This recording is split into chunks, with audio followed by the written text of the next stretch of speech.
Scott-Wilson. I'm one of your co-chairs today, and I'll be assisted by Courtney Lawrence from Citigroup.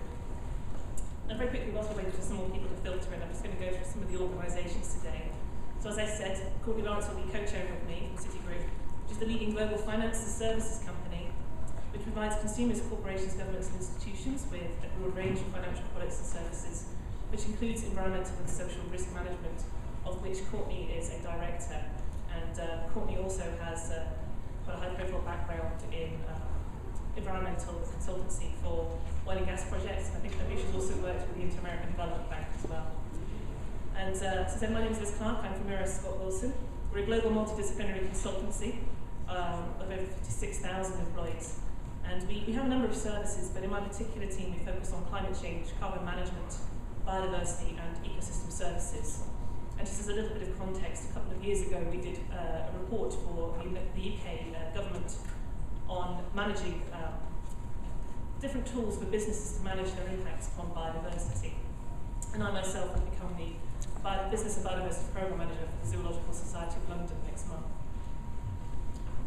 I'm also delighted to say we're going to be joined by the World Business Council for Sustainable Development, which is a global CEO-led coalition of some 200 international companies with a shared commitment to sustainable development.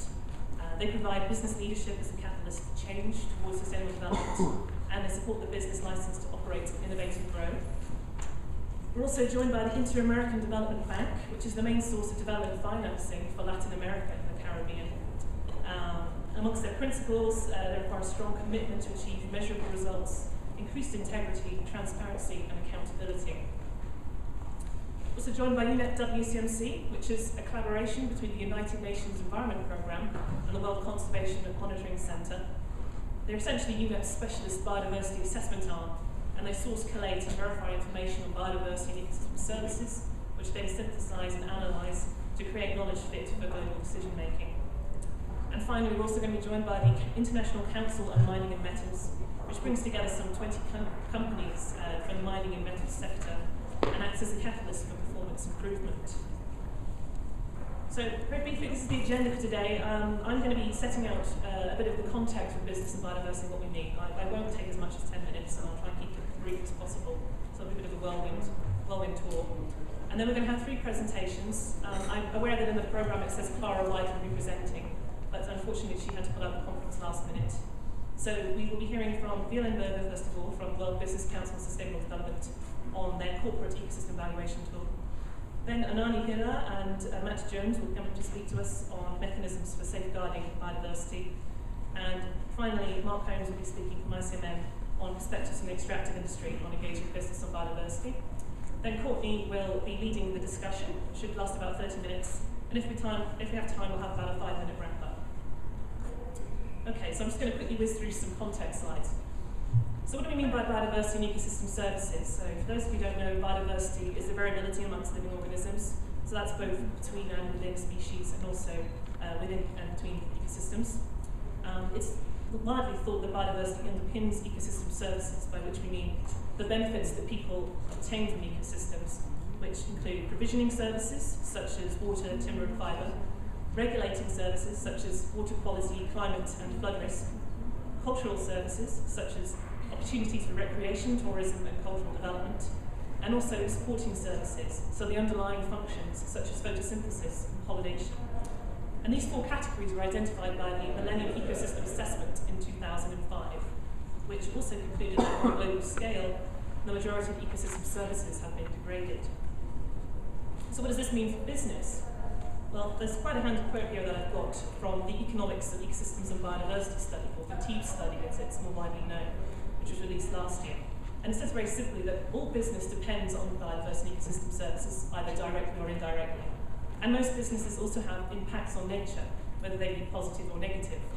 And the figure I've put up here is also from the Millennium Ecosystem Assessment, which is quite a famous diagram, which I'm sure we've all seen a number of times already during the conference, which basically explains the links between ecosystem services, human well-being and poverty reduction, and the indirect and direct drivers of change, all of which business can have impacts upon, be it on different spatial scales, local, regional or global.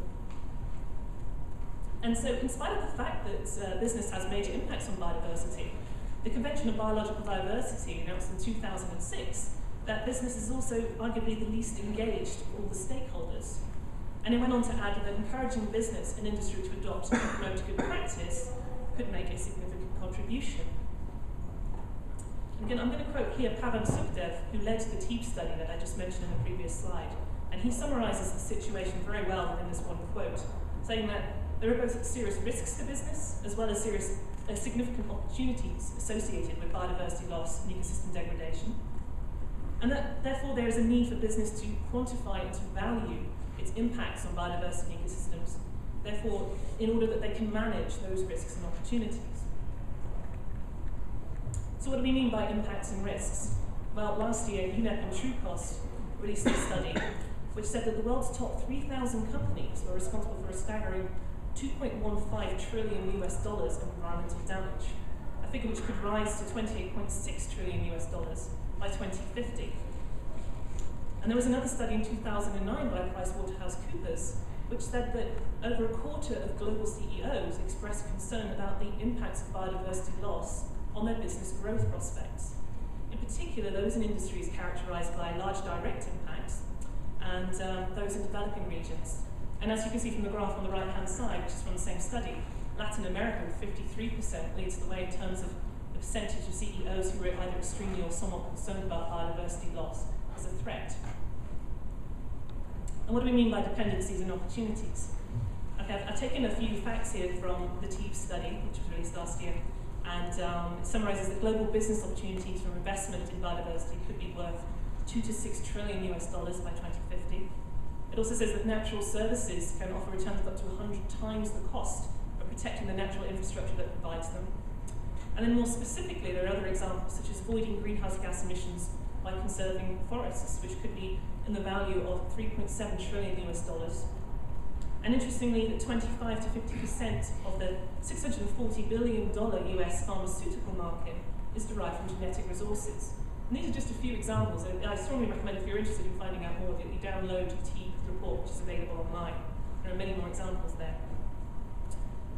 And last year we had a study by McKinsey & Company, which said that 59%, so over half of executives, consider biodiversity now as more of an opportunity than a risk for their companies. And why should business take account? Well, if you just look around yourself, this is a growing agenda. In case you were hiding under a rock, you might have failed to notice that last year was the International Year of Biodiversity. This year is the International Year of Forests. And recently, the United Nations has declared this a decade on biodiversity. We've also recently had the Intergovernmental Science Policy Platform on Biodiversity Ecosystem Services established. And of course, the TEEB study, which I've already mentioned, has highlighted the growing costs of biodiversity loss and ecosystem degradation, and actually has a publication specifically for business, again, downloadable online.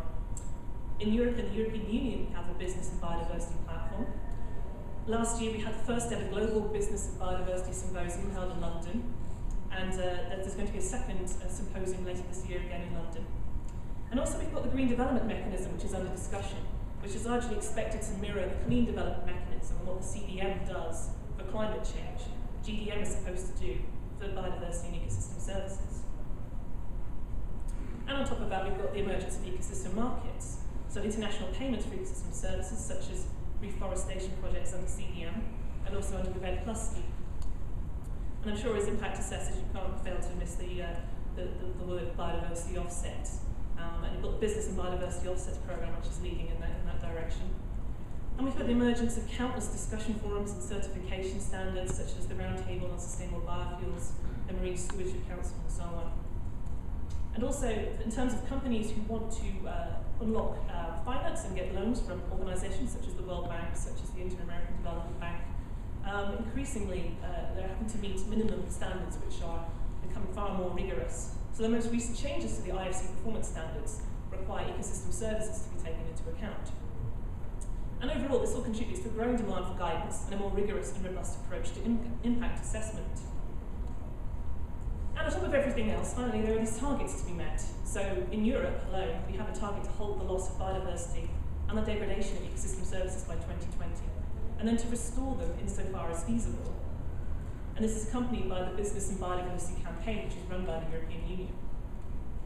On an international scale, last year at the Conference of Parties for the Convention on Biological Diversity, they released the Nagoya ILG biodiversity targets which, for interest for impact assessors, includes integrating biodiversity values into decision making under Target 2.